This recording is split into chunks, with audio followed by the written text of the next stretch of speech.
여러분, 우리의 삶 가운데 결코 빼놓을 수 없는 정말 중요한 한 가지 요소, 한 가지 가치가 있습니다. 그게 뭐냐면 바로 교회입니다. 교회. 지금 우리 수련회를 준비하는 모든 과정 가운데 있어서, 그리고 여러분들의 이 예배하는 모든 과정 가운데 있어서 우리가 교회가 어떤 것인가, 그리고 우리 안에 교회가 어떤 것인가, 그리고 우리가 속해 있는 이 공동체가 어떤 공동체인가, 그리고 우리 교회 한밭자리 교회죠. 그리고 그 안에 소속되어 있는 우리 예수누리 청년교회, 이 모든 공동체가 우리의 삶 가운데 어떠한 가치가 있는가, 여러분, 이러한 것들을 우리가 생각하면서 고민하면서 기도하며 지금 나아가고 있습니다. 그래서 오늘 우리가 교회에 대한 말씀을 한번 살펴보기 원합니다. 여러분들의 심령 가운데 부어주시는 은혜가 다 다를 거라 생각합니다. 그런데 우리가 오늘 한 말씀을 통해서 그래도 그 가운데 한 마음 한 뜻으로 우리에게 교회를 적용하고 우리가 어떻게 이 교회 안에 소속되고 교회 안에서 예배하며 세상의 빛과 소금으로 살아갈 수 있을지 우리가 한번 정리하고 적용해 보기 원합니다. 자료 1번 띄워주시기 바랍니다. 제가 몇 가지로 정리해 봤습니다. 교회가 존재하는 목적이 무엇인가, 교회 안에서 어떤 일들이 일어나는가. 여러분, 딱 생각해 보면 딱 정리되는 게 있어요. 뭐죠? 예배드리고 있죠. 우리 예배드리고 있어요. 그리고 모든 콤에서 있는지 모르겠지만 제자 훈련. 그래서 진짜 우리가, 그리고 이곳에 있지 아니한 모든 영혼들이 예수 그리스도의 제자로 훈련되고 자라나는 것이 교회의 하나의 또 다른 목적입니다. 그리고 전도하죠. 세상의 복음을 전하는 것이 교회의 역할이에요. 그리고 사랑과 봉사, 이것은 약간 사회적인 역할, 사회적인 책임을 말합니다. 진짜 교회가, 그리고 교회 안에 소속된 우리가 교회 안의 역할에서만 국한되는 것이 아니라, 멈추는 것이 아니라 진짜로 이 사회를 위해서 기도하고 어떻게 사랑으로 봉사하며 섬길 수 있는지를 얘기하는 거죠. 제가 지금 화면에 띄워드린 이 네 가지 외에도 여러분, 교회의 목적은 정말 많습니다. 그런데 이 가운데 우리가 그 많은 목적들 가운데 정말 붙잡고 나아가야 할 네 가지, 예배, 제자훈련, 전도, 사랑과 봉사, 이 네 가지의 목적을 우리가 오늘 한번 확실하게 굳히고 갔으면 좋겠어요. 말씀을 통해서 하나님께서 우리 교회 공동체 가운데 이러한 목적을 가지고 교회가 나아가게 하시는구나, 교회의 목적이 이러한 거구나 하는 것들을 우리가 한번 잘 점검하고 우리의 삶 가운데, 신앙 가운데 적용하길 원합니다. 이 네 가지 목적이 여러분 하나로 국한됩니다. 그러니까 하나로 모아진다는 거죠. 하나로. 그런데 그것은 무엇이냐 하면 바로 공동체예요. 공동체, 믿음의 공동체. 개인적으로 예배할 수 있어요. 개인적으로 제자훈련, 저는 불가능하다고 생각하는데 가능할 수도 있겠죠. 제자훈련, 공동체 제자훈련이 있습니다. 그리고 전도, 혼자 전도할 수 있는데 우리가 모여서 전도하는 이유가 있죠. 그리고 사랑과 봉사 혼자 할 수 있어요. 그런데 진짜 우리가 모여서 공동체로 인하여서 공동체가 사회의 사랑으로 봉사하고 섬기는 것만큼은 못할 거예요. 이 네 가지 목적이 하나로 귀결되는데 뭐냐면 믿음의 공동체라는 사실입니다. 믿음의 공동체. 우리가 오늘 이 공동체적 관점을 가지고 하나님 앞에 나아가기 원합니다.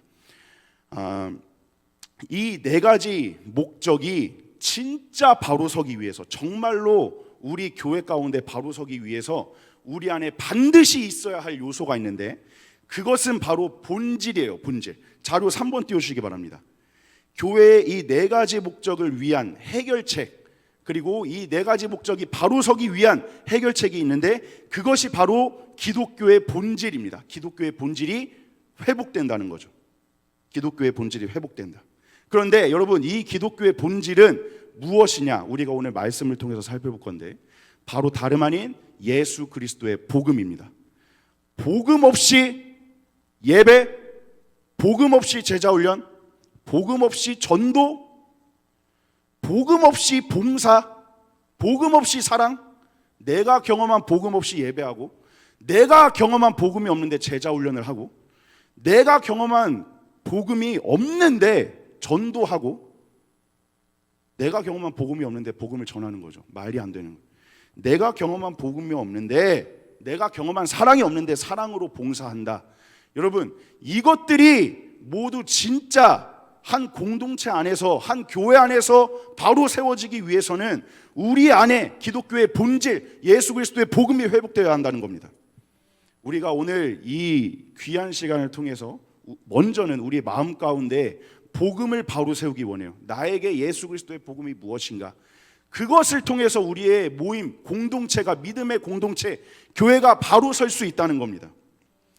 저는 오늘 이 교회에 대해서 여러분과 함께 고민하고 살펴볼 건데 기승전결로 살펴보기 원해요. 제가 정말 놀라운 사실을 발견했는데 교회가 그냥 있는 게 아니라 그냥 갑자기 없다가 생긴 것처럼 갑자기 생겨난 게 아니라 이 기승전결, 교회가 생겨나기 위해서 어떠한 필수적인 요소들이 우리 가운데 있어야 하는지 하나님께서 그것을 말씀 가운데 우리에게 가르쳐 주실 것입니다. 그래서 우리는 기승전결에 따라서 우리 교회 믿음의 공동체에 대해서 한번 살펴보기 원합니다. 오늘 본문 말씀 함께 읽도록 하겠습니다. 사도행전 2장 42절에서 47절입니다. 사도행전 2장 42절에서 47절 앞에 띄워주시고요. 사도행전 2장 42절에서 47절입니다.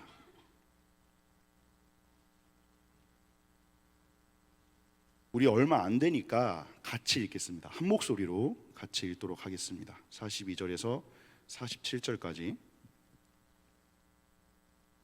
자, 찾으신 줄 알고 읽도록 하겠습니다. 힘차게 선포합니다. 시작. 그들이 사도의 가르침을 받아 서로 교제하고 떡을 떼며 오로지 기도하기를 힘쓰느니라. 사람마다 두려워하는데 사도들로 말미암아 기사와 표적이 많이 나타나니 믿는 사람이 다 함께 있어 모든 물건을 서로 통용하고 또 재산과 소유를 팔아 각 사람의 필요를 따라 나눠주며 날마다 마음을 같이하여 성전에 모이기를 힘쓰고 집에서 떡을 떼며 기쁨과 순전한 마음으로 음식을 먹고 하나님을 찬미하며 또 온 백성에게 칭송을 받으니 주께서 구원받는 사람을 날마다 더하게 하시니라. 아멘. 자, 한 번만 더 선포하겠습니다. 시작. 42절부터 한 번만 더 선포합니다. 시작. 그들이 사도의 가르침을 받아 서로 교제하고 떡을 떼며 오로지 기도하기를 힘쓰니라. 사람마다 두려워하는데 사도들로 말미암아 기사와 표적이 많이 나타나니 있는 사람이 다 함께 있어 모든 물건을 서로 통용하고 재산과 소유를 팔아 각 사람의 필요를 따라 나눠주며 날마다 마음을 같이하여 성전에 모이기를 힘쓰고 집에서 떡을 떼며 기쁨과 순전한 마음으로 음식을 먹고 또 온 백성에게 신송을 받으니 주께서 구원받는 사람을 날마다 더하게 하시니라. 아멘. 저희가 지금 42절부터 47절까지 함께 선포했지만 사도행전 2장 전체에 걸쳐서 기승전결로 결국에는 교회가 결이 되도록 이 기승전결의 과정을 통해서 진짜 믿는 자들의 공동체가 어떻게 세워질 수밖에 없는지를 하나님께서 말씀하고 계십니다. 우리가 함께 사도행전 2장 전체를 한번 살펴보기 원합니다. 조금 길지만 한 번에 읽지 않고요, 부분 나눠서 한번 살펴볼 겁니다. 기승전결 중에 기에 해당하는 부분입니다. 한번 띄워주시고요, 자료 띄우시면 되겠습니다. 자료 4번입니다. 자, 기에 해당하는 부분입니다. 기에 해당하는 부분은 제가 한 문장으로 정리했어요. 여러분, 제가 읽어드릴게요. 성령이 각 사람 위에 임하고 사명을 깨닫게 된다. 아멘. 한 번 더. 성령이 각 사람 위에 임하고 사명을 깨닫게 된다. 사도행전 2장 1절에서 4절까지 우리가 어떠한 스토리가 전개되죠? 한번 읽고 우리가 말씀을 살펴보기 원합니다. 사도행전 2장 1절부터 4절입니다. 앞에 띄워주시고 제가 읽겠습니다. 오순절 날이 이미 이름에 그들이 다 같이 한 곳에 모였더니 호련히 하늘로부터 급하고 강한 바람 같은 소리가 있어 그들이 앉은 온 집에 가득하며 마치 불의 혀처럼 갈라지는 것들이 그들에게 보여 각 사람 위에 하나씩 임하여 있더니 그들이 다 성령의 충만함을 받고 성령이 말하게 하심을 따라 다른 언어들로 말하기를 시작하니라. 아멘. 지금 사도행전 2장 1절부터 4절까지 이 본문을 우리가 살펴봤습니다. 사도행전 1장 1절에서 5절까지 보면 예수님께서 부활하신 이후에 40일 동안 제자들에게 나타나셔서 하나님 나라에 관한 말씀을 전하시는 장면이 선포됩니다. 등장합니다. 그리고 성령을 받을 것이라는 약속을 제자들에게 주시죠.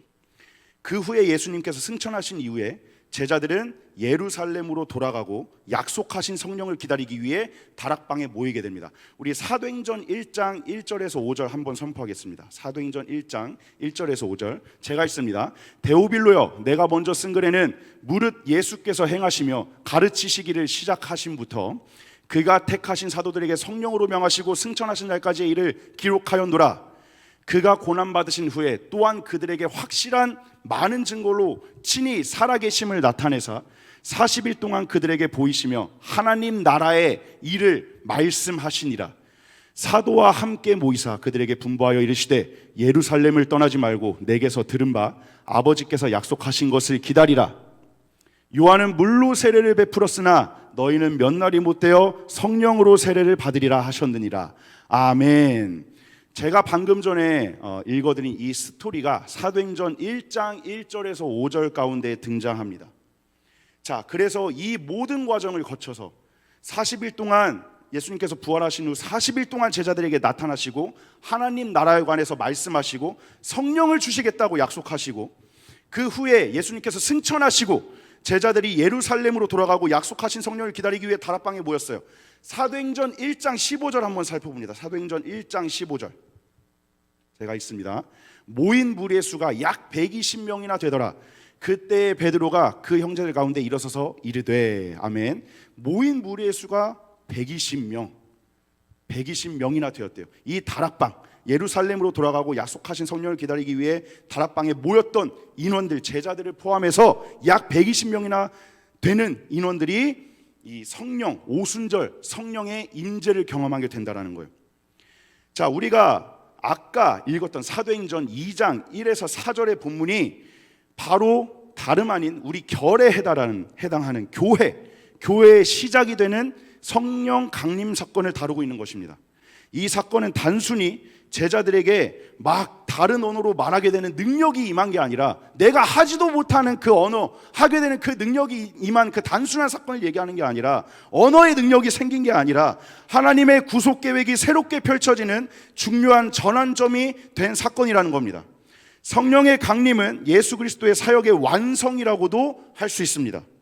예수님께서는 제자들에게 요한복음 14장 16에서 17절 그리고 두 번째로 16장 13절에서 14절을 통해 성령을 보내실 것이라고 이미 약속하셨습니다. 우리 요한복음 14장 16절에서 17절 함께 살펴보겠습니다. 제가 있습니다. 내가 아버지께 구하겠으니 그가 또 다른 보혜사를 너희에게 주사 영원토록 너희와 함께 있게 하리니 그는 진리의 영이라 세상은 능히 그를 받지 못하나니 이는 그를 보지도 못하고 알지도 못함이라. 그러나 너희는 그를 아나니 그는 너희와 함께 거하시며 또 너희 속에 계시겠음이라. 아멘. 16장 13절에서 14절 바로 살펴보겠습니다. 요한복음 16장 13절. 그러나 진리의 성령이 오시면 그가 너희를 모든 진리 가운데로 인도하시리니 그가 스스로 말하지 않고 오직 들은 것을 말하며 장래 일을 너희에게 알리시리라. 그가 내 영광을 나타내리니 내 것을 가지고 너희에게 알리시겠음이라. 아멘. 이 요한복음 14장 16장을 통해서 이미 성령을 우리에게 보내실 것이라고 제자들에게 보내실 것이라고 하나님께서 약속하신 것입니다. 그리고 그 약속이 실제로 우리가 오늘 보았던 사도행전 2장에서 현실로 이루어진 거예요. 성령의 강림은 하나님의 임재와 하나님의 능력이 실제로 나타난 사건입니다. 하나님의 임재와 하나님의 능력이 실제로 나타난 사건입니다. 이 사도행전 2장 가운데 있는 이 오순절 성령 강림을 경험한 이들이 있기에 진짜로 여러분, 진짜로 지금 이곳 가운데 있는 여러분의 삶 가운데 성령의 임재가 실제로 나타날 수 있다는 거예요. 이 소설의 이야기가 아니라 진짜 그 성령의 충만함을 힘 입을 수 있다라는 겁니다. 성경이 증거하고 있는 거예요. 성경이. 자, 본문에서 이렇게 설명하죠. 사도행전 2장 1절에서 4절 한 번 더 앞에 띄워주시면 좋을 것 같습니다. 2절 띄워주십시오. 사도행전 2장 2절입니다. 호련히 하늘로부터 급하고 강한 바람 같은 소리가 있어 그들이 앉은 온 집에 가득하며 온 집에 가득하대요. 온 집에 급하고 강한 바람 같은 소리가 온 집에 가득하답니다. 우리 요한복음 3장 8절 한 번 더 살펴보겠습니다. 요한복음 3장 8절입니다. 요한복음 3장 8절 앞에 띄우시고 제가 읽도록 하겠습니다. 이 급하고 바람 같은 소리, 이 성령, 이것이 요한복음 3장 8절 가운데 나타납니다. 한번 읽도록 하겠습니다. 요한복음 3장 8절. 자, 제가 읽습니다. 바람이 임의로 불매 내가 그 소리는 들어도 어디서 와서 어디로 가는지 알지 못하나니 성령으로 난 사람도 다 그러하니라. 아멘. 한 번 더 읽습니다. 바람이 임의로 불매 네가 그 소리는 들어도 어디로 와서 어디로 가는지 알지 못하나니 성령으로 난 사람도 다 그러하니라. 눈에 보이지는 않지만, 바람이 부는 게 우리 눈에 보이지는 않지만, 진짜 바람이 이쪽에서 이쪽으로 간다는 것이 우리 눈에 보이지는 않지만, 그 바람이 한번 휩쓸고 지나가면 모든 것을 다 무너뜨리고 진짜 바람 앞에 다 무용지물이 되는 그러한 강력한 역사가 눈에 보이지는 않아도 느껴질 수밖에 없는, 체험할 수밖에 없는 급하고 강한 바람 같은 그 성령의 역사가 이곳 가운데 가득했다는 것입니다. 자, 그리고 3절입니다. 3절. 사도행전 2장 3절입니다. 한번 띄우시면 좋을 것 같아요.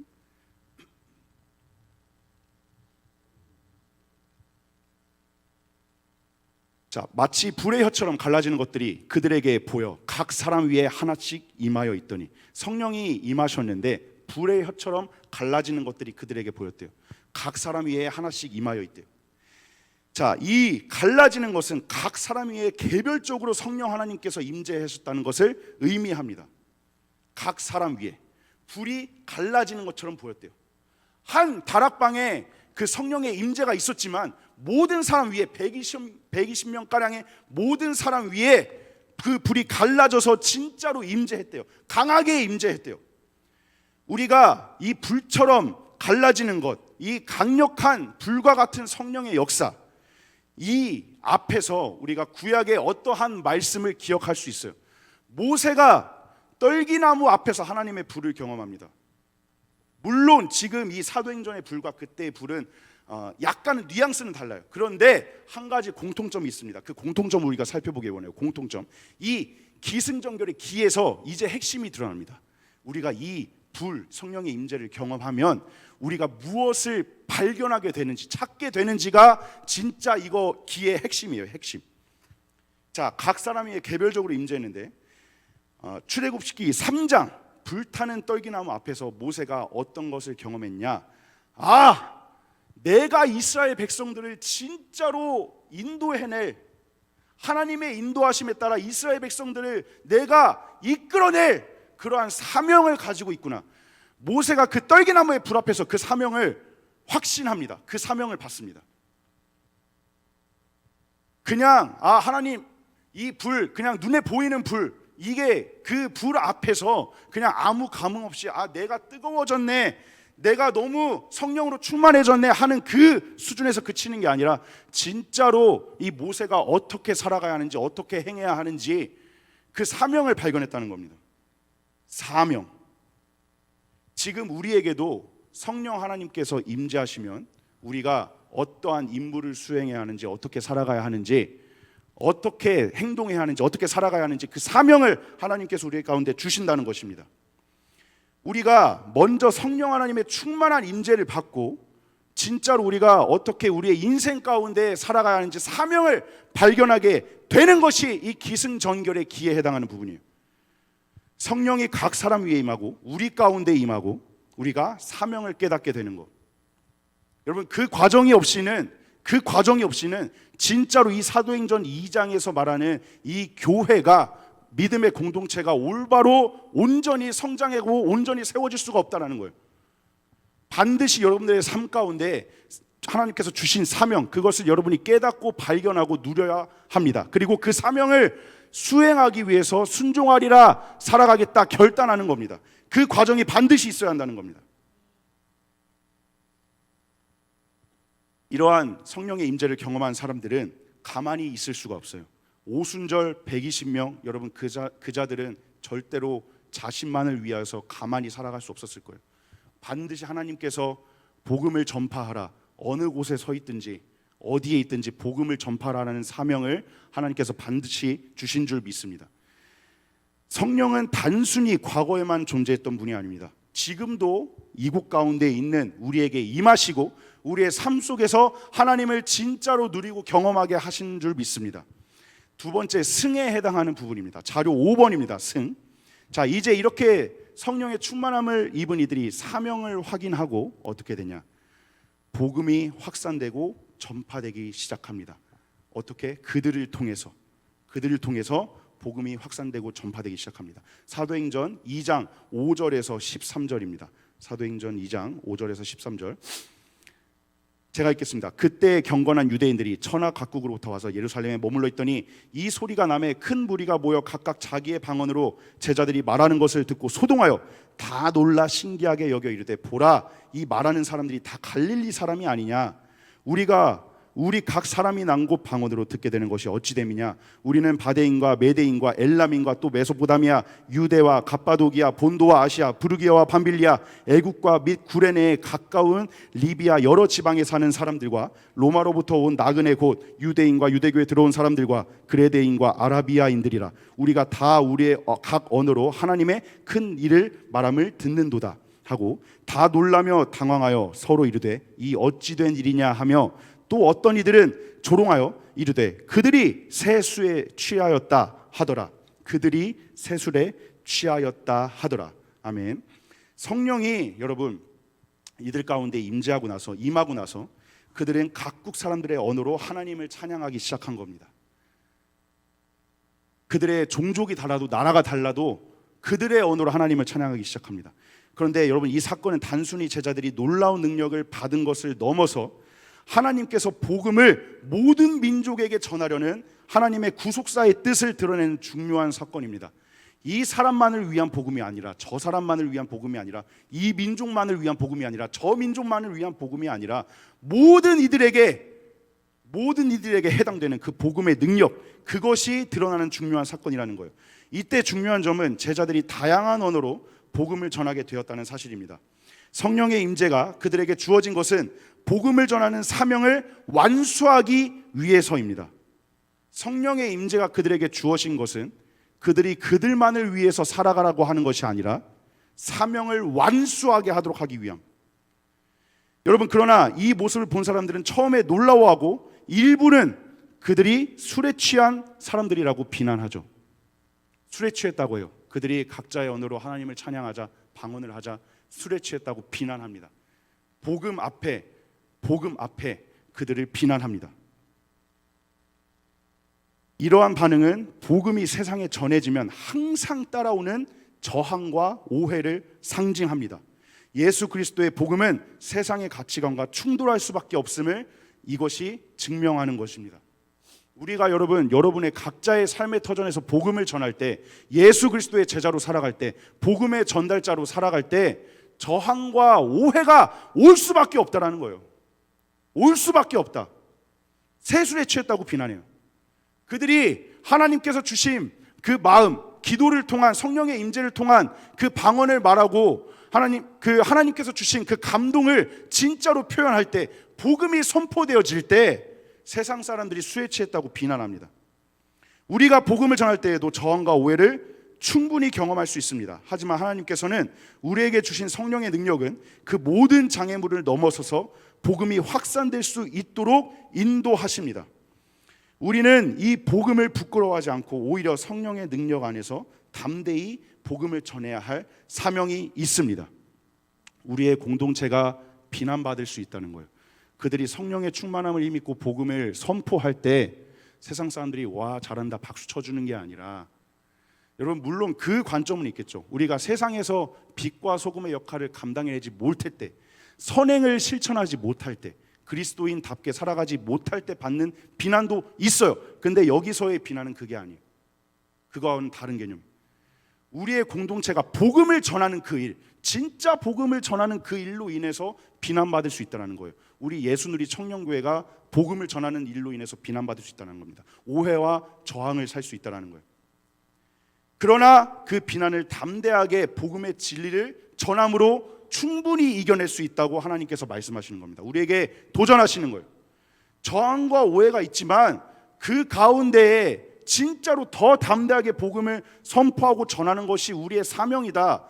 직장에서, 사업장에서, 학교에서, 가정에서 다른 사람들이 우리를 수에 칠한 것처럼 봐도, 미치광이처럼 봐도, 아, 여기서 이렇게 전한다고? 이러한 상황 가운데서도 복음을 전한다고 하는 그들의 판단과 그들의 가치 앞에서 우리는 진짜로 담대하게 끝까지 복음을 전하는 것이 우리가 세상 속에서 어떻게 살아가야 하는지를 보여주고 있다는 것입니다. 간절히 바라옵기는 이곳 가운데 여러분들이 속하고 있는 이 한밭제일 교회, 그리고 세상에서 속하고 있는 직장, 사업장, 학교, 가정에서 여러분 모두가 진짜로 담대하게 복음을 전하는 여러분들이 되시길 주님의 이름으로 축복합니다.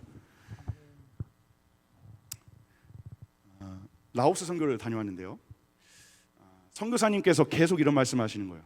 세상이 우리들을 진짜로 말도 안 되는 사람처럼 봐야 한다. 너희들이 비전을 선포하는데, 하나님께서 주시는 감동에 따라, 능력에 따라 비전을 선포하는데, 너희들의 사명을 선포하는데, 세상이 그게 비전이야? 그게 말이 돼? 말이 돼? 라고 하는 정도의 그 비전, 사명, 그것을 선포하고 복음을 선포하는 것, 그것이 진짜로 너희들의 가치가 되어야 한다라는 말씀을 해주셨습니다. 정말 직장, 사업장, 학교, 가정에서 술에 취한 것처럼 보이지만, 정말 이런 표현은 그렇지만 저는 이런 표현을 생각했어요. 여러분, 또라이, 진짜 또라이, 복음에 미친 또라이. 여러분, 이 정신이 없이는 우리가 세상에서 오는 저항과 오해에 맞서서 담대하게 복음을 전할 수 없다라는 겁니다. 세상에서 빛과 소금 살아가야 돼요. 그런데 그 측면을 이야기하는 게 아니라, 진짜로 여러분, 우리가 성령의 임재를 통해서 우리의 사명을 발견했다면 전하지 않을 수 없는 복음, 전하지 않을 수 없는 복음, 그 복음을 전하지 않으면 못 견뎌해서 내가 속한 공동체에서 어떻게든 예수 그리스도의 이름을 전하려고 그렇게 몸부림치는 또라이들이 생겨나야 된다는 거예요. 오해와 저항이 와도, 거센 비난이 와도 끝까지 복음을 전해야 한다는 겁니다. 상황에 굴하지 않는 복음의 전달자, 우리가 되어야 한다는 겁니다. 라오스의 한 청년이 비전을 선포했습니다. 라오스에 100개인가요? 무슨 식당을 차리겠다고 했나? 100개인지는 모르겠는데 창업을 하겠대요.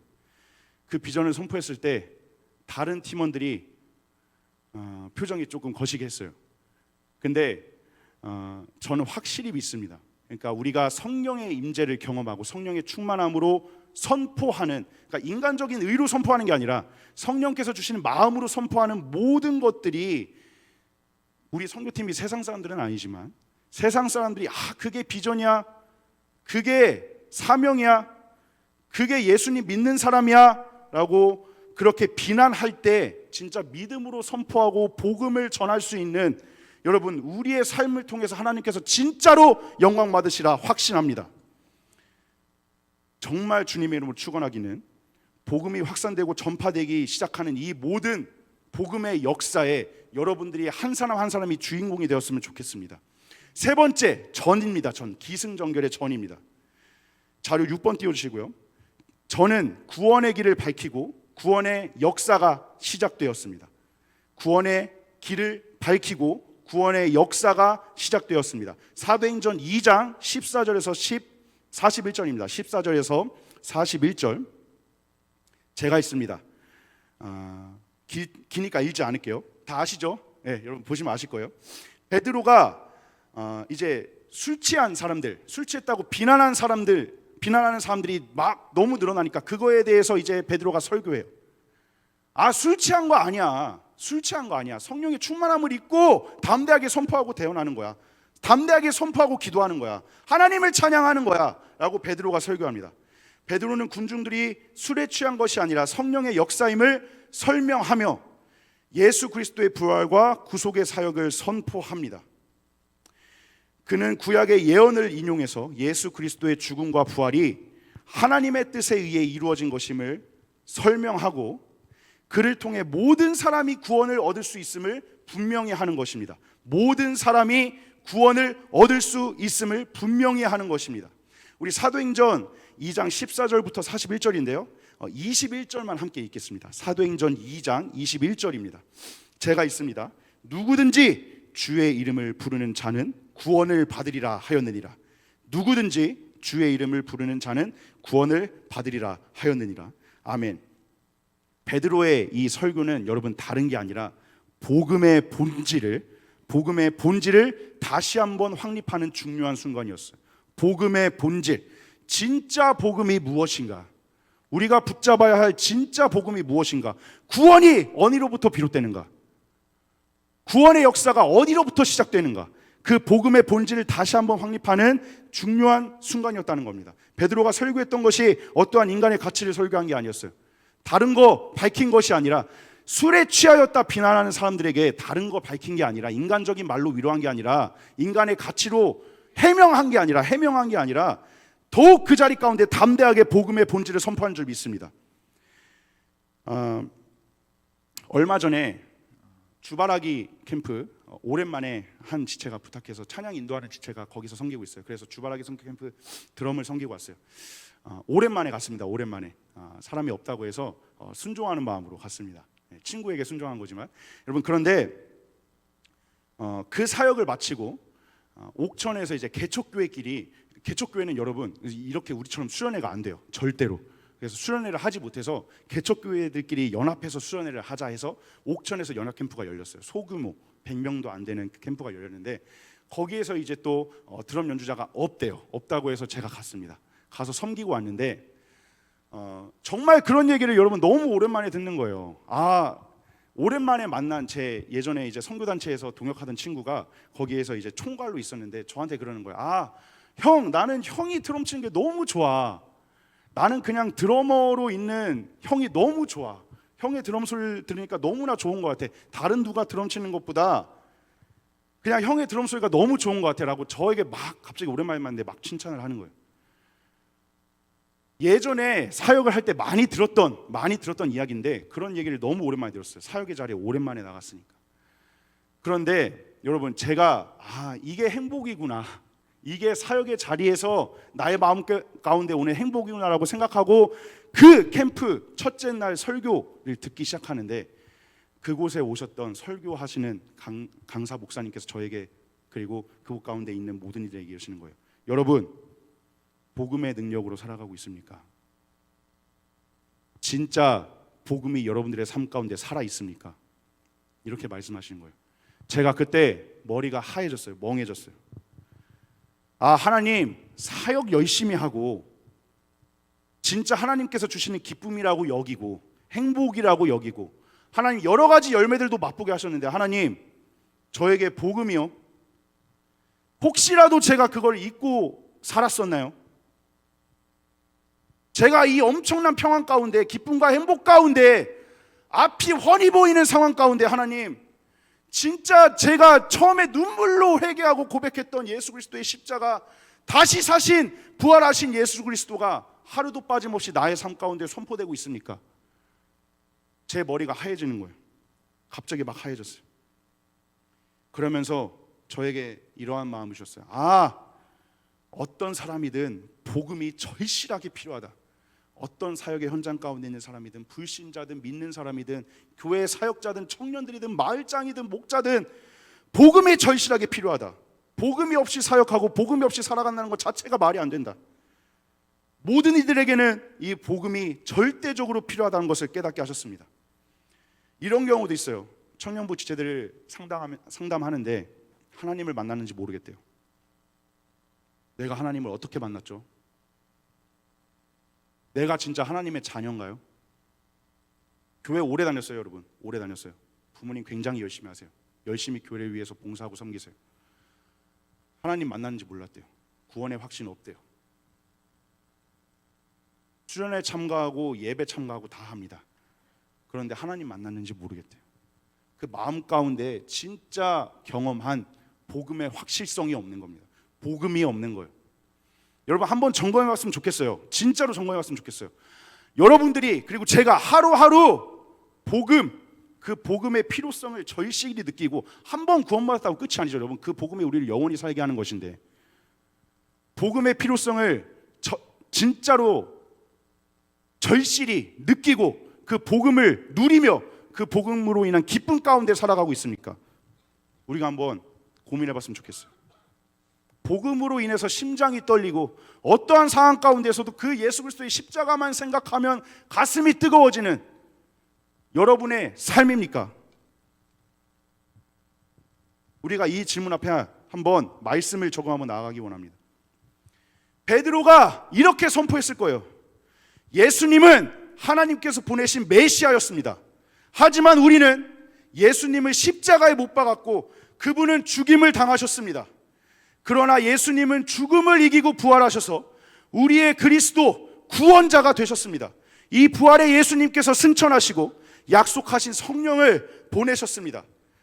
여러분이 지금 보고 있는 이 일이 세술에 취한 것이 아니라 바로 그 성령의 역사입니다. 그러므로 회개하고 예수 그리스도를 믿으면 여러분의 죄는 용서받고 성령으로 새롭게 된 삶을 살게 될 것입니다. 오직 예수 그리스도를 통해서만 구원받을 수 있습니다. 이 복음이 유일한 구원의 길입니다. 베드로의 설교가 이러한 내용이었을 거예요. 다른 인간적인 가치가 아니라 복음만을 선포하는 설교. 그 믿음의 선포가 그 현장 가운데 퍼졌던 겁니다. 마태복음 16장 16절에서 18절입니다. 베드로가 선포한 복음. 시몬 베드로가 대답하여 이르되 주는 그리스도시요 살아계신 하나님의 아들이시니이다. 예수께서 대답하여 이르시되 바요나 시몬아 내가 복이 있도다. 이를 내게 알게 하니는 혈육이 아니요 하늘에 계신 내 아버지시니라. 또 내가 내게 이르노니 너는 베드로라. 내가 이 반석 위에 내 교회를 세우리니 음부의 권세가 이기지 못하리라. 내가 이 반석 위에 내 교회를 세우리니 음부의 권세가 이기지 못하리라. 이 반석 위에 교회를 세우겠다고 하시는데 이 반석은 예수 그리스도의 베드로의 고백, 그 복음을 의미하는 겁니다. 주는 그리스도시요 살아계신 하나님의 아들이십니다.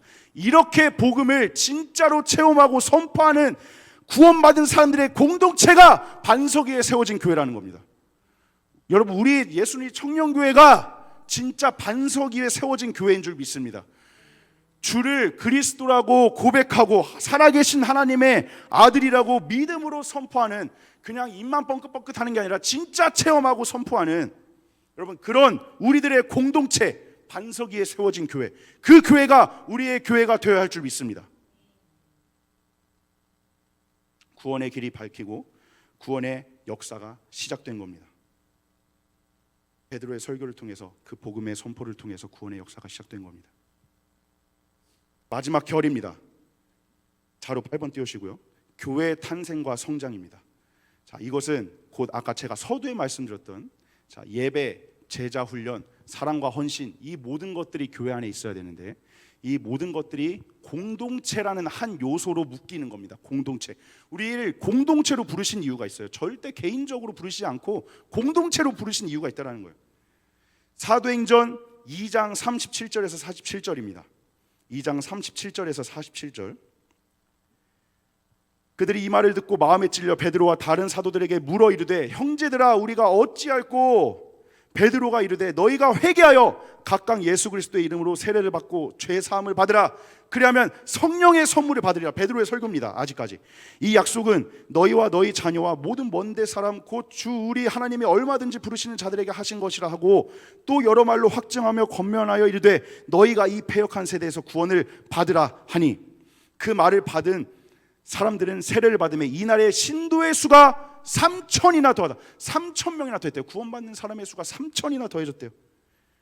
그 후에 이제 42절부터 이 진짜로 성령의 임재를 경험한 이들이 어떻게 믿음의 공동체를 세워가는지, 교회를 세워가는지가 42절부터 소개됩니다. 42절, 그들이 사도의 가르침을 받아 서로 교제하고 떡을 떼며 오로지 기도하기를 힘쓰니라. 사람마다 두려워하는데 사도들로 말미암아 기사와 표적이 많이 나타나니 믿는 사람들이 다 함께해서 모든 물건을 서로 통용하고 또 재산과 소유를 팔아 각 사람의 필요를 따라 나눠주며 날마다 마음을 같이하여 성전에 모이기를 힘쓰고 집에서 떡을 떼며 기쁨과 순전한 마음으로 음식을 먹고 하나님을 찬미하며 또 온 백성에게 칭송을 받으니 주께서 구원받는 사람을 날마다 더하게 하시니라. 아멘. 세례를 받은 3,000명의 사람들이 교회 공동체에 합류합니다.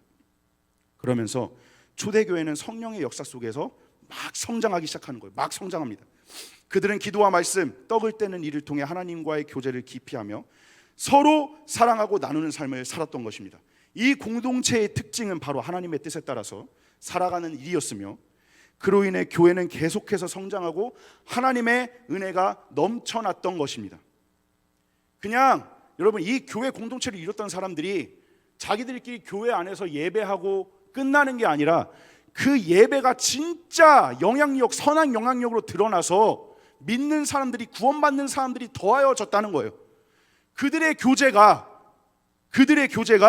하나님의 은혜 안에서 진짜로 믿지 않는 사람들에게 전달돼서 믿지 않는 사람들이 구원받고 예수 그리스도를 주로 시인하고 구원받는 삶을 살게 되는 그 은혜가 이 자리 가운데 나타났다는 것입니다.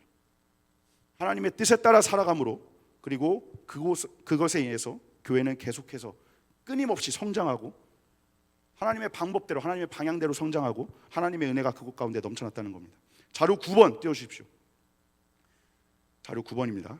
C.S. 루이스가 순전한 기독교에서 이렇게 말합니다. 교회는 단지 구원의 기관이 아닌 하나님 나라를 실현하는 공동체다. 다시 한 번 더. 교회는 단지 구원의 기관이 아니라 하나님 나라를 실제로 실현하는 공동체다라고 이야기하고 있어요. 한번 여러분 우리가 돌아봤으면 좋겠어요. 우리의 교회가 진짜로 우리의 예배, 제자 훈련, 우리의 사랑과 헌신이 이 안에서만 이루어져야 하는가?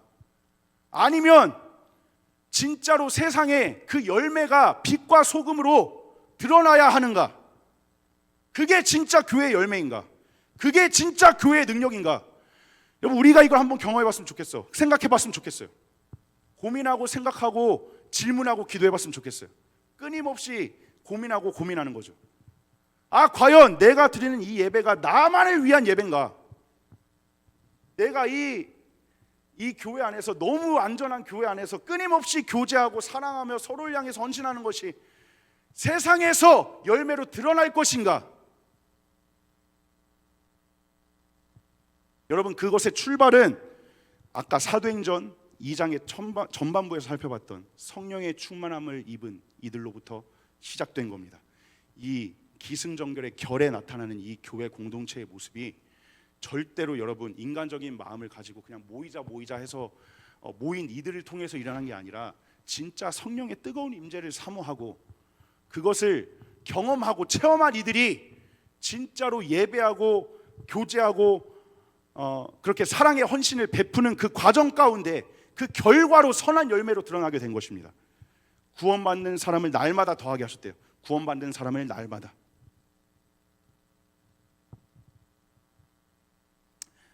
부모님이 정말로 믿지 않는 아이들, 부모님이 아직까지 구원받지 않는 아이들이 우리 라오스 선교 현장 가운데 왔습니다. 그들과 정말 신나게 놀아줬어요. 제 머리 가운데 하나 질문이 생겼어요. 그냥 놀아주고 끝! 이렇게 놀기만 해도 되나? 저는 생각보다 이거를 일정을 쫙쫙 짜서 사역하는 편입니다. 생각보다 그래요. 피인데 생각보다 그래요. 근데 이렇게 그냥 형식 없이 계속 놀아주는 게 과연 맞나라는 의문이 계속해서 들었어요. 계속해서. 그런데 그때 하나님께서 주신 말씀이 사실은 사도행전 2장 42절에서 47절이에요. 우리 선교팀과 함께 선포했습니다. 아니 이 믿는 자들, 우리가 믿는 자들로서 그 교회에 가서 사역을 행했는데 서로 그들과 식사도 했습니다. 교제하고 하나님을 예배했어요. 그런데 그 현장 가운데 나의 마음 가운데, 나의 생각 가운데 의문이 들어도 확신이 차지 않아도 우리의 믿는 사람들의 교제가, 공동체가 이러한 것이구나. 저렇게 기쁨과 행복이 가득하고 그냥 노는 것만으로도 기쁨과 행복이 가득한데 그것만으로도 그거를 옆에서 보는 이들의 부모님, 저는 멀리도 생각 안 했어요. 이들의 부모님을 생각했습니다. 그 교회 목사님이 저에게 이러한 기도 제목을 던져줬어요. 그 교회 목사님이 이 기숙사를, 정말 기숙사 같지도 않아요. 여러분, 제가 가봤는데 그냥 콘크리트 건물 하나 세워놨어요. 그 기숙사에서 아이들 재우면서 그 아이들 말씀 가르치고 그렇게 사역하시는 분이에요. 태국에서 공부하고 오셨는데 그렇게 사역하시는 그 목사님이 저에게 그러시는 거예요. 정말 이들의 부모님이 믿지 않지만 이들이 이곳에서 말씀을 배우고 성장해서 그들의 가정에 가서 복음을 전할 때, 그리고 이런 말씀도 하셨어요. 여러분들이 지금 이 땅 가운데 와서, 이 교회 가운데 와서 이 아이들과 교제하고 서로 떡을 떼며 사랑의 헌신을 보일 때, 그들의 부모님뿐만이 아니라 다른 믿지 않는 사람들이 예수 그리스도의 복음을 진짜 경험하는 그 역사가 일어날 수 있겠구나가 사도행전 2장 42절 47절 통해서 확신되었습니다. 제 마음 가운데 정말 확신의 은혜로 다가왔어요. 은혜의 확신으로 다가왔어요. 절대로 여러분, 이 공동체가 사람들에 의해서 인도되어지는 것이 아니기 때문에, 성령의 충만함을 입은 이들이 성령이 각 사람에 임하고 그들이 사명을 깨닫게 되고 그들이 내가 복음을 전해야 되는구나, 복음을 전하지 않고는 살아갈 수 없구나, 세상 사람들의 비난에도 흔들리지 않는 담대한 복음의 전달자가 되어야 하는구나, 그 사명을 가지고 진짜 전하기 시작했을 때, 그리고 그들을 향해서 비난하는 그것을 향해서 베드로가 고백했던 것처럼 담대하게 복음을 선포할 때, 그리고 그것을 통해서 믿는 사람들이 계속해서 늘어나고 그 믿는 자들의 공동체가 우리의 교회로 나타날 때, 그렇게 해서 우리의 교회가 탄생되고 성장할 때, 우리의 공동체는 서로 사랑을 나누고 교제하고 떡을 떼고 예배하는 이 공동체가 될 것인데, 이 공동체, 우리의 공동체의 모습을 통해서도, 베푸는 모습을 통해서도 세상 사람들이 믿는 자들의 공동체가 저런 공동체구나, 믿는 사람들은 저렇게 행동하는구나, 저렇게 살아가는구나, 저렇게 교제하는구나, 그것을 보고 예수 그리스도의 복음을 경험할 수 있게 된다는 거예요. 이 여러분 스토리가 엄청난 스토리입니다. 이 말씀을 저에게 주시는데 도저히 저는 그것부터 경험했어요. 내가 복음을 전하지 않고는 살지 않을 수 있는 사람인가, 않을 수 없는 사람인가, 내가 복음을 전하지 않는데 도저히 복음을 전하지 않고는 못 견뎌하는 사람인가, 그것부터 저는 점검을 했습니다. 여러분도 한번 점검해 봤으면 좋겠어요. 우리가 믿음의 공동체를 이루기 위해서 진짜로 이 사도행전 2장에 나타나는 믿음의 공동체, 성령 공동체, 교회를 이루기 위해서 여러분들이 과연 복음을 전하지 않고 살아갈 수 없는 그 사명자로서의 삶을 살아가고 있는가, 우리가 한번 점검해 봤으면 좋겠습니다. 자료 10번입니다. 저는 이렇게 정리했어요. 성령의 임재는 교회 시작의 핵심이고, 성령은 교회의 본질과 사역을 이끄는 주체이다. 한 번 더요. 성령의 임재는 교회 시작의 핵심이고, 성령은 교회의 본질과 사역을 이끄는 주체이다. 사람이 이끄는 것 같지만 성령 하나님께서 이끄신다는 거예요. 이 사도행전 2장의 역사는 여러분 사람의 역사가 아니라 성령의 역사였어요. 성령 하나님의 임재가 없이는 사도행전 42절에서 47절, 2장 42절에서 47절까지의 공동체가 형성될 수가 없었습니다. 단언할 수 있습니다. 성령의 임재로부터 시작됐습니다. 여러분 간절히 바라옵기는 여러분의 마음 가운데 그 성령의 임재를 통한 여러분들의 불타는 사명감, 선교지에 가서 선교사로 헌신하는 거 아니에요, 여러분. 그게 아니라 여러분들이 속한 가정에서, 사업장에서, 직장에서, 학교에서 진짜 복음을 전하는 선교사적 사명을 가지고 살아가고 있는가, 그걸 말하는 겁니다. 세상이 여러분들 끝까지 비난합니다. 여러분 경험해서 아실 거예요. 저항 있어요. 근데 그 비난과 저항에 굴복하지 않고 내가 끝까지 예수 그리스도의 복음으로 살아가고 그 복음을 전할 수 있는 사람인가 하는 것을 먼저 점검해 봐야 한다는 겁니다. 이 은혜가 우리의 삶 가운데 있기를 주님의 이름으로 축복합니다. 오늘 우리는 이와 같은 초대교회의 본을 따라서 성령의 능력을 의지하며 구원의 진리를 선포하고 사랑의 공동체를 이루어 나아가야 할 사명을 가지고 있습니다.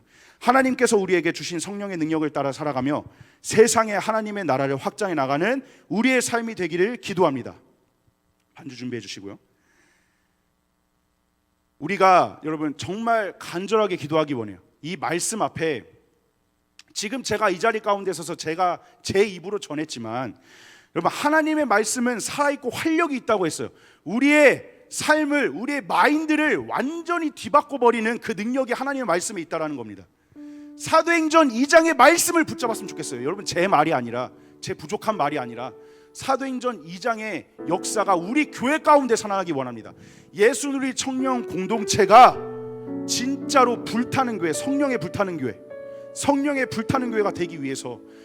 그런데 여러분, 그 성령에 불타는 교회는 그냥 우리끼리 지지고 볶고 아 좋다 좋다 하는 그거에서 끝나지 않는다는 거예요. 사도행전 2장이 그걸 얘기하지 않아요. 하나님을 못 만난 영혼들이 있어요. 세상에서 아직도 예수님의 이름을 한 번도 들어보지 못한 사람들이 있어요. 우리의 방향과 목적이 그들을 향해야 한다는 거예요. 결국에는 여러분이 속한 세상의 공동체 가운데 직장, 사업장, 군대, 학교, 가정, 여러분 모든 환경 가운데, 공동체 가운데 예수 그리스도 믿지 않는 사람들 여러분 있잖아요. 여러분 알잖아요. 그러니까 뭐냐면 그들 가운데 복음을 전하지 않고서는 못 견디는 거예요. 못 견디는 거. 이 오순절에 성령의 임재를 경험한 사람들은 알았어요. 아, 내가 복음을 전하지 않고는 못 사는 사람이구나. 그게 사명이구나. 그게 사명자구나. 이걸 깨달았던 거예요. 여러분, 우리의 삶 가운데 그 사명감이 생겼으면 좋겠어요. 여러분, 그게 아니고서는 우리가 우리 안에서 어떻게 사랑하고 교제할 수 있겠습니까? 여러분, 인간의 마음으로 사랑할 수 있습니까? 헌신할 수 있습니까? 해봐서 알잖아요. 여러분, 인간의 마음으로 가치로 절대 안 돼요. 성령의 임재가 없으면, 성령의 충만함이 없으면 우리 가운데 온전한 믿음의 공동체가 생겨날 수 없어요. 그게 하나님께서 말씀하시는 거예요. 먼저는 우리가 성령으로 충만한 사람이 되어야 합니다. 하루하루 성령과 동행하고 그것의 열매로 우리가 이 교회 안에서 믿음의 공동체, 사랑의 공동체를 이루기 위해서 사랑을 실천할 수 있는 사람이 되어야 한다는 겁니다.